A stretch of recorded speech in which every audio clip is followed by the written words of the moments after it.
Hi friends, Father Carey here, and this is another Holy Spirit moment. This one with a few words of advice from Henry David Thoreau about our spiritual journeys.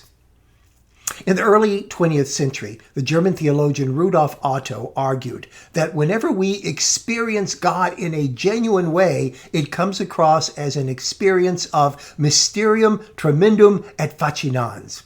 And what Otto means by that is this. Mysterium. God will always remain a mystery to us. We will never be able to wipe away all of the darkness that separates us from an apperception of God through logic or reason. Tremendum.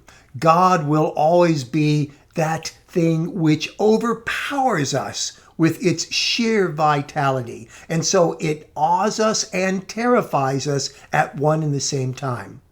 Fascinans, but notwithstanding that, we are inevitably attracted to this great mystery, this source of power which can terrify us, but at the same time attract us.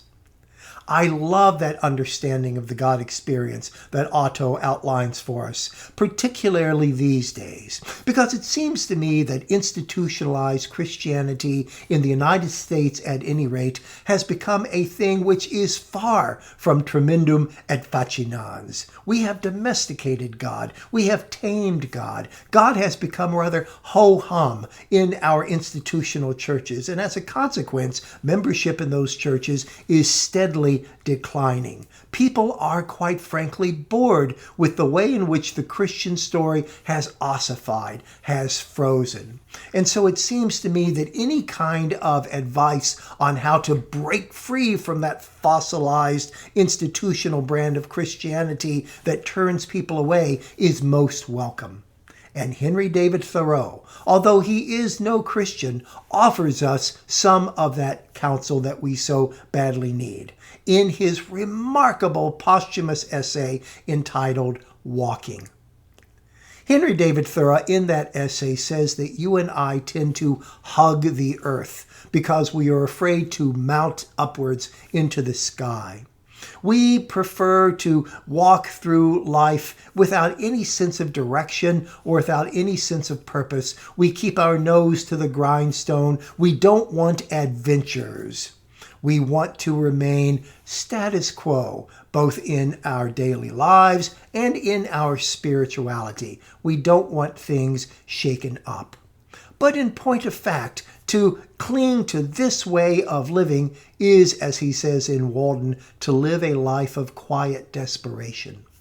What we need to do is not roam aimlessly through life, he says in Walking, but to become saunterers. We need to saunter our way toward the holy, to recapture the sense of tremendum et fascinans that Otto spoke about.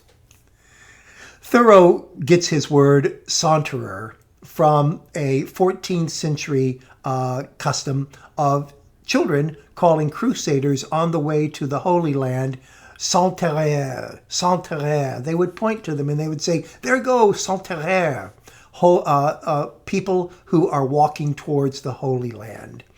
Thoreau thinks that you and I need to walk toward the holy in our life instead of staying in place and remaining satisfied with the domesticated God. Wallace Stevens, by the way, the American poet, agreed that we have domesticated God. He says that we've turned the roaring lion of Judah into a meowing pussycat, that we have transformed the paraclete, the Holy Spirit that sweeps through our hearts and souls and reinvigorates them, into a caged parakeet. So, toward what are we sauntering, according to Thoreau? How can this revitalize our sense of God, such that God is no longer the domesticated parakeet? Well, we saunter, says Thoreau, towards the holy, but for him, that means towards wildness. Now, wildness has nothing to do with wilderness. Or perhaps I shouldn't say that. It at least is not synonymous with the word wilderness. Wildness, according to Thoreau, is both an interior spiritual phenomenon, but it is also an exterior phenomenon. From an exterior perspective, I think it's fair to say that wildness for Thoreau is the ground of all being. It is the source of everything that is. It is dynamic. It is alive. It pulsates with sheer raw energy. It is that which keeps everything that exists together, and it infuses everything which is with some of its own energy. It is what you and I can easily call God. And there is a reflection of it within us because, after all, at least according to the Christian and Jewish stories, we are made in the image of wildness of God. And so it is the case that the closer we come to the external wildness, the more in touch we become with the interior wildness. And what that does is set us free to adventure, to risk, to go forth from our settled, comfortable places in search of that which will frighten us and maybe even consume us, but paradoxically will also completely fulfill us. Wildness, says Thoreau, is good and it is free, even though it may frighten us.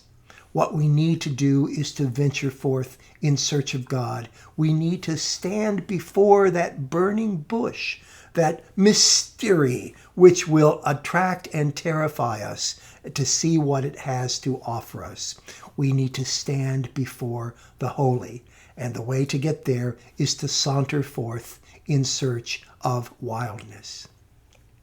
Isn't that a wonderful, wonderful image for a way to revitalize a Christianity that is in danger of becoming as exciting as sliced white bread? The 20th century Russian author Yevgeny Zamyatin once argued that all institutions may begin in fire. They crackle with the zeal of their founders, but inevitably they wind up iced over with centuries and centuries of bureaucracy and doctrine and rules, such that the original fire of the institution is either extinguished or is banked so low that it's hard to recapture.